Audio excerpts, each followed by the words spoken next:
Well, we are deep in the thick of the summer racing season, kicking off, of course, with a couple of the big meets getting started this week and even more next week. Nick Tammaro here on a new concept, at least a new format, at least, for the TwinSpires Jury, taking place video style instead of written. And what better way to take in some of the racing and some of the musings of some of the best handicappers at TwinSpires.com than by seeing our faces do it. So, of course, you've seen mine now. I'm going to welcome in my two guests in this endeavor. The first of them is Bristnet's own James Scully, who's here to cover some of the weekend racing. James, I know you're just as excited as I am about what time of year we've gotten to. That's right. Opening weekend at Saratoga.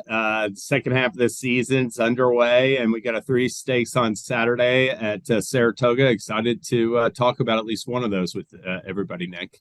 We're ready to rock and roll for sure. And of course, I wouldn't be able to introduce the next guest without at least making a joke about her name that appeared in the field underneath the Zoom recording that we're doing. I'm speaking, of course, of Ashley Anderson of TwinSpires.com as well, who for our purposes just might be known as the place pick-all. It's a long story, but yes, you can call me the place pick-all if you'd like. Haven't hit one of them yet, but one day. You know, it's a wager I've tried a few times in the past. I'll admit there aren't many wagers out there I haven't tried at least once, but it definitely got me frustrated, like much else does in the game itself. So, Ashley, great to have you on board as well. So the format here is we're going to try and keep it light, of course, and fun, and focusing on things that you can do betting-wise. Of course, we encourage all of you to play along with us at TwinSpires.com. There are a slew of promotions out there to welcome in this really exciting racing season, including some track partnership deals with CDI properties like Colonial Downs, which kicked off on Thursday afternoon as well. So I'm going to turn it over to James now, who's going to get us started with what he believes are not only his best bet of the weekend coming up, but the beatable favorite that he is looking forward to take a big swing against. James, without further ado, what are they? Okay, well, my best bet is going to come in the Kelso stakes at Kelso Handicap at Saratoga, race 9 on Saturday. FILO di ARIANNA is a horse that I've been real keen on. Since his last race, the poker handicap or the poker stakes on the Belmont undercard. I think that's an underappreciated effort because of the run that Shea Pierre made at him going in the far turn. I really liked how he dug in, put that horse away. And the fact is, in his last 2 one-mile races, he's cornered superbly in the King Edward and in the poker. I don't think he's like a one-dimensional lead type. I think he can track at second or third and make his run on the far turn and get first run on the closers like Casa Creed and Annapolis. And I like FILO di ARIANNA to prove best in the Kelso is my best bet. Now, my best favorite I'm against, I'm going to go to Colonial Downs. They've got 4 stakes on Saturday. One of them is the Brookmead for Virginia-bred disc-staffers. And number 1, Tufani, is 4-5 in there for Michael Stidham. Stidham's been a leading trainer at Colonial. Always respect his horses there. But this 3-year-old filly, I believe, is vulnerable here, especially against the likes of Surya, who I think has been coming off much better company. And I'm going to try to beat Tufani at 4-5 on the morning line as my best fade of the weekend. Ashley, what do you have for us this weekend? Well, I'm switching over to Laurel Park. I had been covering a few of those races. We got a couple non-graded stakes on tap for Saturday. And starting out with my best bet, though, I'm actually looking at a claiming race in race 6, which is starting the late pick 4. Also, the super high 5 is available, and it's a 10-horse field. I think there's a lot of value to be found in this race, and I'm going with my best bet as number 6, GENIEINABRIDLE at 6-1 odds. There's a lot I like about this horse. It was running at a mile or farther in its last 4. Cutting back in distance, making its first start for Jamie Ness, who's a 38% winner at Laurel and also a 34% winner first off the claim. GENIEINABRIDLE is also getting a rider switch to Jaime Rodriguez, who's a high percentage winner at Laurel, and 2 solid workouts heading into this event. So I think this horse at 6-1 odds, I'm going to take a shot with this horse, especially with Jamie Ness off the claim. I think he's incredibly strong in that spot. And as my horse to fade, I'm also looking at Laurel in the Big Dreyfus Stakes. Number 6, Atomic Blonde, is 9-5 on the morning line. Don't love those odds. Lost 3 races since shipping over to the U.S. Dropped in class last out. Still finished second by 2 lengths. So considering has yet to win on U.S. soil, I'm going to look elsewhere. I like both Graham Motion runners, especially Sparkle Blue. Not getting much value there either at 2-1 on the morning line, but definitely like this presser type in this field. I thought Atomic Blonde's last run was a little underwhelming as well, so I'm a fan of that one as a beatable favorite. So my best bet's going to come on Saturday afternoon in race 2 at Saratoga. I'm going to go to the 6 ICEATUDE. We've seen this ownership really attract some very high percentage trainers, and they've done well off the claim. I thought this horse ran very well last time out, albeit against weaker, but I love taking horses that are claimed and then protected. And I think that this is a pretty sharp move by pretty sharp connections, all things considered. I'm expecting ICEATUDE to get a good trip from just off the pace, of course, running the risk of having to deal with the public hammering down a horse ridden by Irad Ortiz Jr., which seems like a relatively regular thing in New York, but that's also because Irad wins a lot. And I think this one gets the right setup with a couple of speed horses, not only immediately to his inside, but really sprinkled throughout this field of 7. If we can get anywhere near that morning line of 5-1, then I think that horse is a very, very interesting bet in race number 2. My favorite we're trying to beat is going to come in the nightcap. The 2 Beer Run is drawn on the hedge for trainer Wesley Ward. The rail, of course, will be at 12 feet, so it'll be more like a rail. But I think Beer Run is a horse we're taking a little bit of a stand against. I thought this horse, all things considered, was a pretty excuse-free second last time out as the 2-1 favorite.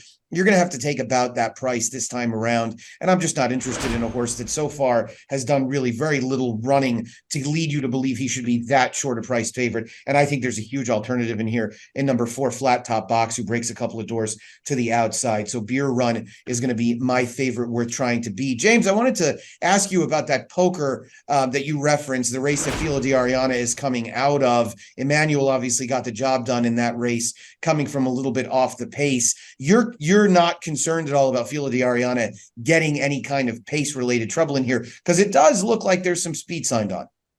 Yeah, and I'm 100% confident in Jose Ortiz, like not, looking to, track the speed in second or third. I mean, I don't want to be caught up in a speed duel. I think he can look at it on paper and know that Big Everest is going to show speed to his inside. Another runner has speed, and he does have a race in Woodbine. Even his comeback this year, that 5.5 furlong race on Tapeta, ran really well, stalking in 4th early. So I think he's adaptable, Nick, and that is obviously the big concern, because I really loved his effort in the poker.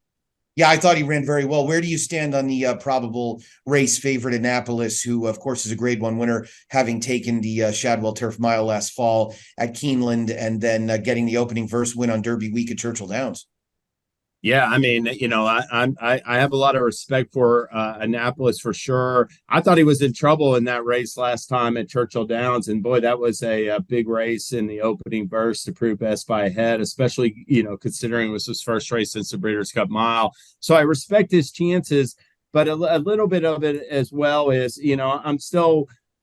he's still going to run back to that Shadwell Turf Mile last year. I do think he's stepping up a little bit. And, I thought Shea Pierre was a terrific miler going forward. Thought the Maker's Mark Mile, and that really caught my eye how FILO ARIANNA turned it back last time. Yeah, I thought it was a very compelling performance, no doubt about it. I'm wondering if either of you had a gander at the Diana, not that it's the most compelling betting race of the weekend. It's just a 5-horse field going early on the Saturday card on Saturday afternoon. Are we just wasting our time even thinking about beating in Italian, or was there somebody in there who you thought might have a chance against now that very decorated race mare? I thought that market segmentation is not going to put any pressure on her because it's her stablemate. It looks like the two brothers riding against each other. So, yeah, I don't have any hesitation with an Italian getting a dream trip on the front end. It's hard to have much confidence in like any of her stablemates, like putting any pressure on her, which would lead to a dream trip. I do want to mention, as far as like a what else category, the race before the Diana is a mile and 16th inner turf, and there's a horse in there, number 4, Paris Style, 12-1 on the morning line for Kenny McPeak and Julian Leperoux. This is a well-bred filly. This is a filly bred for the turf by showcasing her dam has produced a Group 3 turf runner in Australia. And I thought that first race was a complete setup. Kenny McPeak, it looks like to me, has been pointing her for this race. And one thing about these connections is I noticed this last year. Leperoux won 7 maiden special weight or maiden claimant races last year at Saratoga. 3 of Kenny McPeak's 6 wins came with Leparoux on maidens.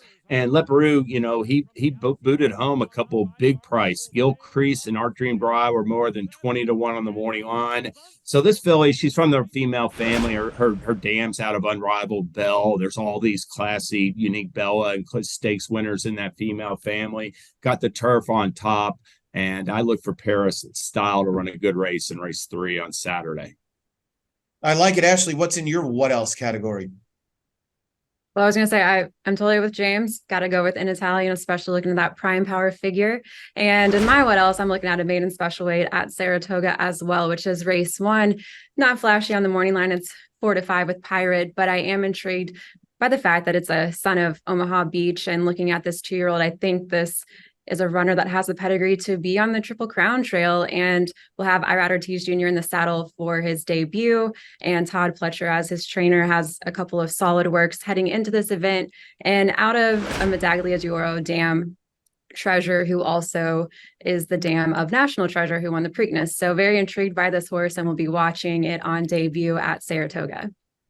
Very good job in the naming department as well, going with Pirate, a son, of course, of Treasure in there. So definitely a bit of regal pedigree, you could say, without question. I think the progeny of Omaha Beach have been very solid so far. So already 3 debut winners in that first crop. I'm expecting them all to be pretty athletic and pretty advanced. So we'll see if he can overcome the inside post in there. Also doesn't look like the most robust field. It's a compact bunch, and there really are no other big pedigrees in there. Bill Mott's First by Copper Bullet did work quickly at the OBS sale in April and went for $260,000. The dam was a 2-year-old winner, but again, all eyes will be on Pirate in that opener on Saturday afternoon. Anything else for either of you, James or Ashley?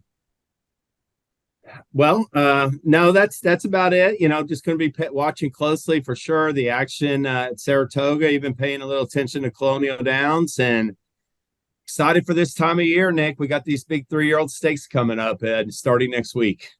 No doubt about it. Very exciting, and definitely looking forward to that good grass racing at Colonial Downs. A big thank you to both James and Ashley for joining me. The verdicts are in, and the TwinSpires jury has done its job without question. Thank you for joining us on this first appearance in this new format. We hope that you stay with us moving forward. And again, be sure to check out twinspires.com with all of the promos available, some Colonial Downs specific ones, and also some other track partnership deals with a lot of good spots all across the United States. Well, for my co-hosts, Ashley Anderson and James Scully, Nick Tammaro here. Until next time, best of luck.